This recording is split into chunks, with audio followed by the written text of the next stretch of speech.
St Austell's Cornish Best.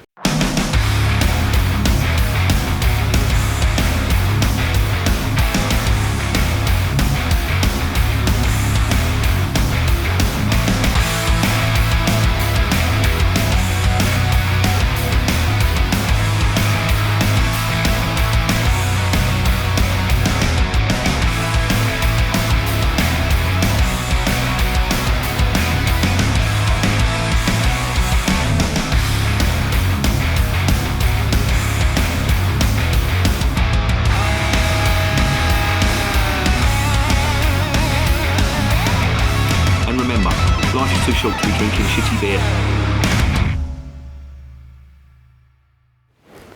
Welcome to another edition of Bands, Bikes and Booze Reviews. I just did half of the review and realised I hadn't turned on the record button. What an effing dickhead. Got one from St Austell's today, and in keeping with what I said on the Woodford's Wherry review, I have decided to redress the balance a little bit with English beer because, let's face it, I've been caning the German stuff lately and not giving as much attention to the British brewers, which I really should be, considering I live in this country. This is from the St Austell Brewery. Now, St Austell, not really a fan, I have to say. Went to Cornwall recently, I say recently, about a year ago. Every pub you went into was either Sharps or St Austell beer. Tried all their beer, the Tribute, that's their flagship beer. Didn't really think much of that. Tried the Proper Job, tried that in the bottles, reviewed it on the channel, reviewed Tribute on the channel as well. Didn't think much of that. Also the Korev Lager, didn't think much of that. So I'm hoping to be proved wrong, but I'm going to guess that this at best is mediocre. I shouldn't really have preconceptions, and there are some decent ingredients in this, and I'm going to get onto that in the next section. But the brewery, for me, ain't that great. A little bit about the brewery. They've been going since 1851. They have been on the same site since 1893.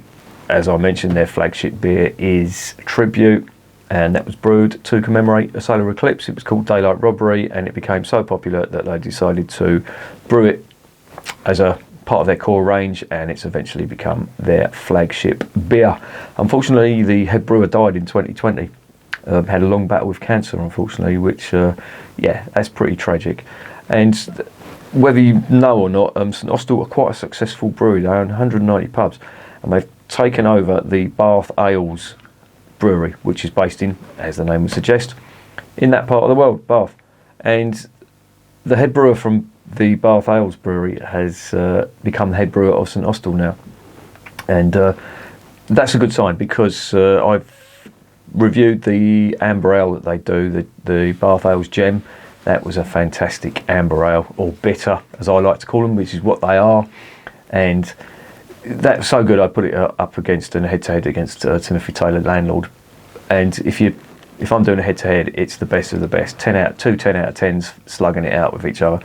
And that was brewed by Bath Ales, and now their head brewer is now the head brewer of the St Austell Brewery. And yeah, as I say, they've become really successful in the West Country. They own 190 pubs, and they've taken over a few breweries, would you believe? As I say, I did go to Cornwall, and the general synopsis on the beer wasn't great. Didn't think much of Sharp's beer, which I think is now brewed by Marston's, Doombar. I didn't even touch Doombar. It's fucking rubbish, that stuff. What else? In fact, Doombar is so bad, in my local, this is what they think of Doombar. And this is about all it's really good for, eh?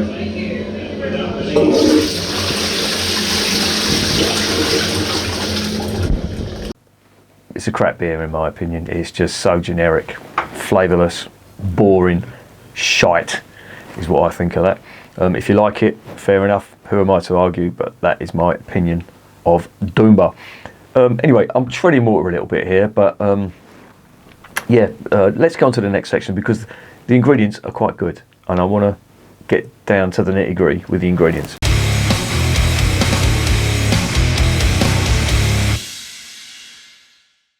Right, this is a 500ml bottle. It is 3.4%. There's a lot of marketing spiel on the back.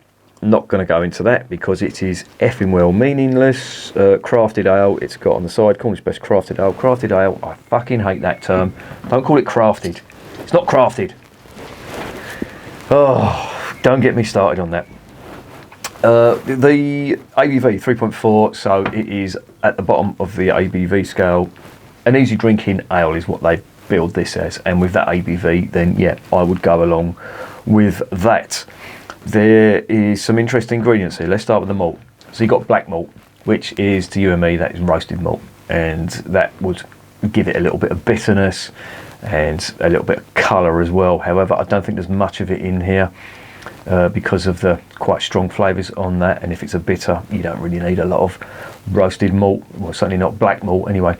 There's crystal malt in there, which is quite a sweet malt because, as the name would suggest, it has sugar crystals which are produced when it starts germinating. They produce the sugar to feed the young buds, and of course that's when they kill off the buds and the sugar's left, and it crystallises the sugar, gives it a nice sweet flavour. And the other malt that they put in here, which has kind of piqued my interest, is Maris Otter. Now, I always go on about Maris Otter and the fact that I haven't had a bad beer with Maris Otter in it. I'm really hoping this isn't going to be the first bad beer with Maris Otter in there, but it's generally reserved for really good beers. Now, Maris Otter is expensive, and there's a reason that it's expensive.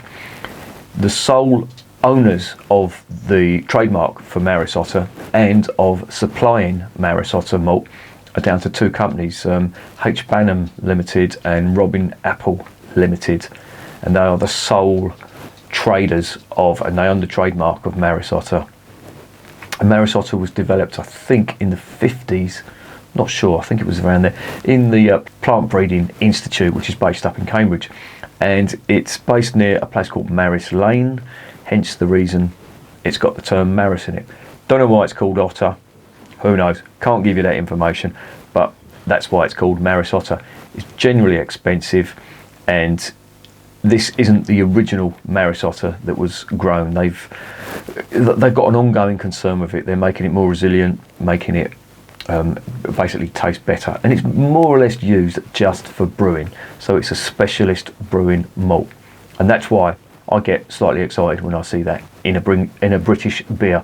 And you'll only see that in British beers generally. Rarely will you see it in a German beer. Rarely will you see it in a Belgian beer, and almost never in an American beer. So that's the malt. The hops are interesting too. You've got Goldings. Of course, you can't have a bitter, in my opinion, without Goldings. You can if you're doing a single hop bitter, but Goldings really do give it its true character. And their characteristics are they're floral, got spicy notes to them, and earthiness on them as well. There's also a honey note to them as well, which gives it a little bit of a sweetness to it, but it's mainly about the floral, spicy, and the big earthy notes that you've got on there. It's got Progress. This is a great English hop, and in my opinion, it's not used often enough. I do see it in a few English beers, but it's a great hop. And again, that characteristic of English beers is in that hop. It's got its floral notes, it's got a sweet grassy note to it as well, and a slightly minty note too. I mean, these aren't big notes, but it is there. There's a slight mint, and of course you've got earthiness to it. And that was developed in 1951, would you believe, in Hereford. And yeah, I do like Progress. When I see Progress hops in a beer, it's generally going to be a good beer as well. So that's two indications of good ingredients in this beer. The final hop is a Slovenian hop called Aurora, and that's basically derived from a northern brewer hop. Now, the Slovenians have a habit of doing this with English hops. From the Fuggles, they got Styrian Goldings, and from Northern Brewer, they've now got the Aurora hop in here. And Aurora hops have a spicy and herbal character to them, and they're very good for bittering because they contain twice the amount of alpha acids that you get in the Styrian Golding. So they're the ingredients, and it's looking promising. Only thing there is to do is to taste it and see if this is a good beer. So let's get it home and see what's going on.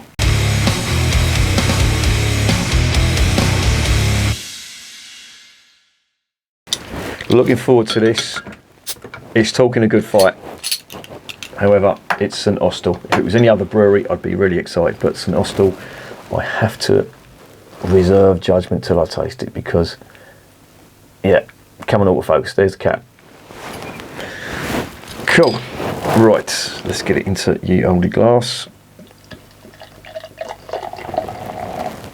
and see what we've got going on. Right, that is an amber colour. Looks quite nice. Nice head on it. On the nose. Aroma. Wow. Really big aroma. Oh, lovely. Nice and fruity. There's a toffee malt note that's coming out of there. And that's really nice. And there's quite an amount of spice on that as well, which I would expect from them 3 hops.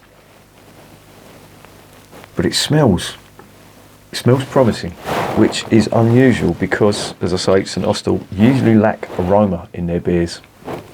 And I hate to really start, bashing them because they're an English brewer, and I really don't like bashing English brewers. But if the beer isn't that great, then I'm going to tell you. I'm going to be totally honest with you. But I have to say, this doesn't smell bad. But the proof is always in the tasting, as I say. So let's get it down my fat Gregory Peck.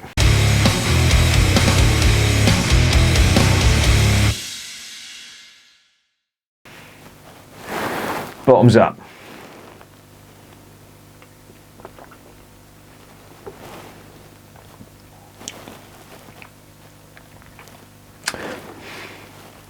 Oh, that's lovely. That's a good one.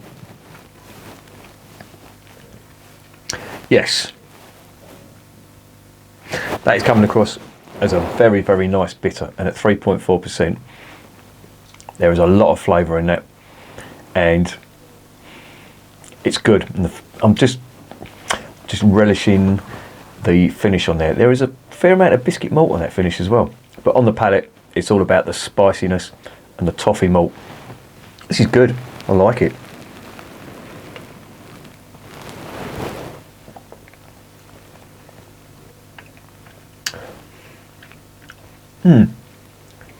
Well, it's got quite an amount of fruit on there as well, like almost like an orchard fruit. And I'm wondering whether that's coming from the what's names, the Progress hops, because they do have a slight minty note in it, and mixed with all the other floral and sweet grassy notes that are on here, that is coming across slightly as an apple. Don't ask me how that works, but it's nice. The aroma's getting bigger and bigger.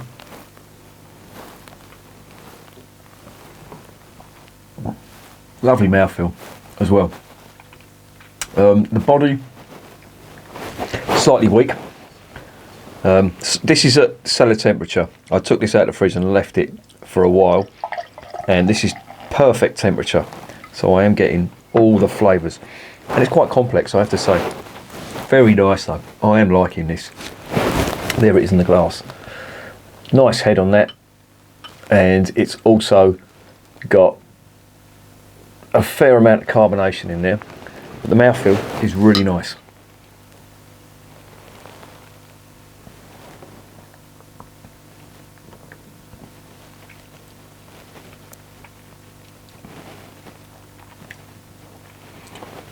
That's really nice. That is a balanced.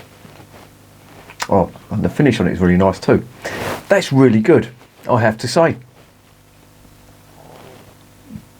If there's one criticism on it, I would have preferred the body to be a little bit bigger. It's just that little bit thin, in my opinion, but it ain't bad, I have to say.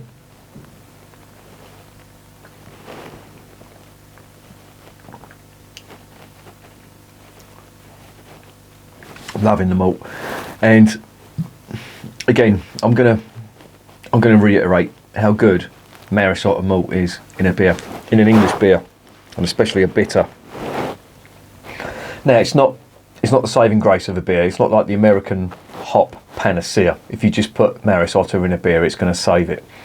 That's not the case. You have to get the hops right. You have to get everything right. And I tend to find that Maris Otter, or brewers who spend the money on Maris Otter, genuinely want to produce a good beer, because the outlay for Maris Otter is slightly more expensive. So you want to put it into a good beer. And this is exactly what St Austell have done. And I'm liking it.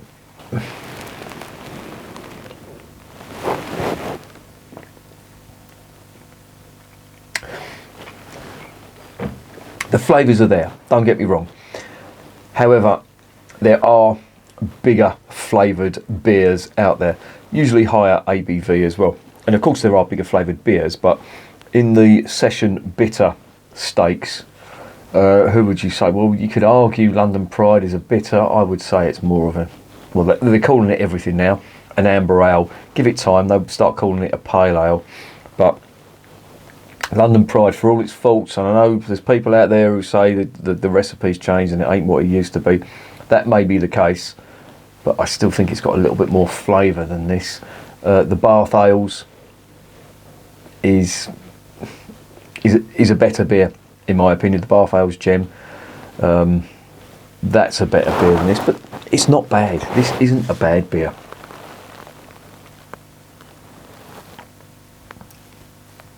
Carbonation's nice, mouthfeel's nice. Nice head on it. Yeah, just the body is a little bit weak, and I think if there was a bit more of a body on it, I think it would have been more of a robust bitter, in my opinion. But that's a slight gripe. Now, are there better bitters out there? Of course they are. Of course there are, I should say. However, this ain't bad at all.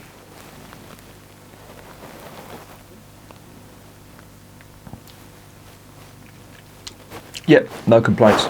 Certainly the best one I've had from St Austell so far.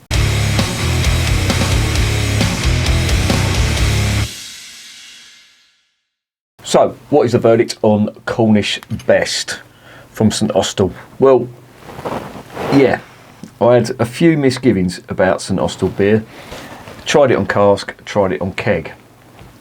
Didn't think much of it, thought it was very average. This is slightly better than what they're churning out. Quite drinkable, nice flavours, nice ingredients as well, I have to say. Low ABV, so you could drink a lot of this at 3.4%. That's going to go down very nicely indeed. The only downsides to it, I'd say, are the body is a little bit weak, in my opinion. If it was a little bit more robust, this would have got a lot higher of a mark, but it's still good.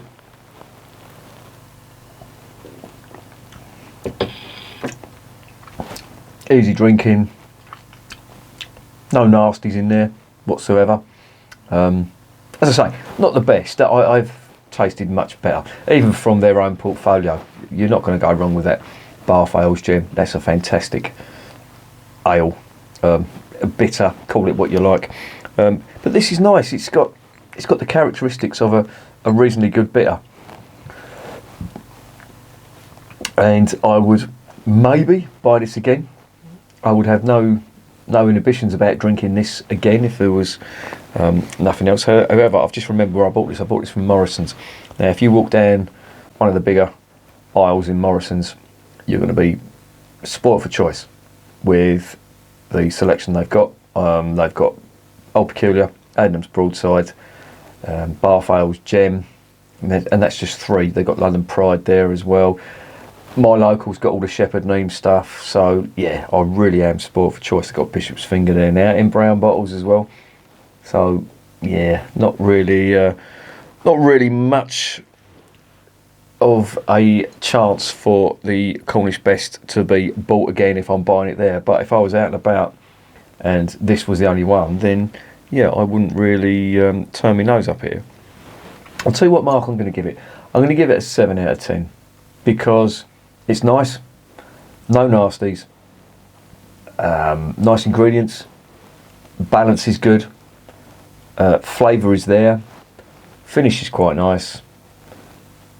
Is it an English bitter? Yes, I can honestly say it's got the characteristics of an English bitter. So yeah, the only downside for me is I wouldn't say the subdued flavours, but they're not as big as other beers on the market of this ilk, and the body being slightly weak in my opinion. But apart from that, it ain't that bad. So I think 7 out of 10 is a fair mark.